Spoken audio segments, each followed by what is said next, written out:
সমাজে হাজারো মত, হাজারো পথ, এত ভ্রান্তি, এত আকীদা, এত বিশ্বাস, এত দল, এত উপদল, এত কিছুর মাঝে আপনি সঠিকটা কিভাবে খুঁজে পাবেন?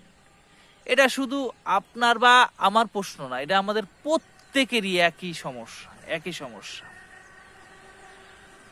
আমরা চেতনাশীল মানুষ হওয়ার পরেও চিন্তা করি না, কারণ দিনই তো পালন করি না, দিনই তো পালন করি না, তাহলে এই জায়গায় আসলে চেতনা আসবে কোথা থেকে?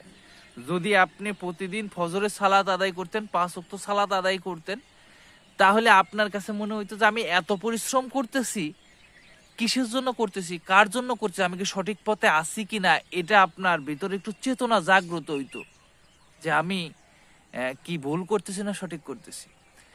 আর যারাও এই কাজগুলো করতেছে, সালাত আদায় করতেছে, তার পেশা হিসাবে, পেশা বোঝেন তো, ধরেন কেউ আছে হচ্ছে আপনার পেশা, ধরেন মসজিদের ইমাম সাহেব, মুয়াজ্জিম যারা আছে, এটা হচ্ছে কি সালাত আদায় করতে হবে তার, এটা এটা একটা পেশা।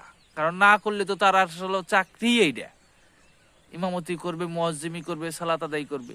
এদের কথা বাদ দেন, তারা যদি মনে করেন যে চেতনাশীল হয়, তারা যদি সত্য খুঁজতে যায়, এই যে 3 লক্ষ 3.5 লক্ষ মসজিদ বাংলাদেশে, বা তার চেয়ে বেশি হইতে পারে সম্ভবত, এরা যদি সবাই সত্য, মসজিদের ইমাম সাহেবরা যদি সত্য খুঁজতে চায়, তাহলে তো তারা সত্য বুঝবে, সত্য পাবে। তাহলে তো তার দল থেকে বের হয়ে এসে সঠিক একটা দল তৈরি করতে হবে, যে রাসূলুল্লাহ সাল্লাল্লাহু আলাইহি ওয়াসাল্লাম এবং সাহাবায়ে কেরাম রাদিয়াল্লাহু আনহুর দল। সেটা করতে গেলে তো তার ব্যবসায় থাকবে না, তার অনেক কিছু সমস্যা হবে। সেই জন্য তার এটা প্রয়োজন নাই, তার দরকার হচ্ছে তার রিজিকের, তার তার তার হচ্ছে আপনার আহ জীবিকার। তার তো আসলে তার তো পেশাই ওইটা।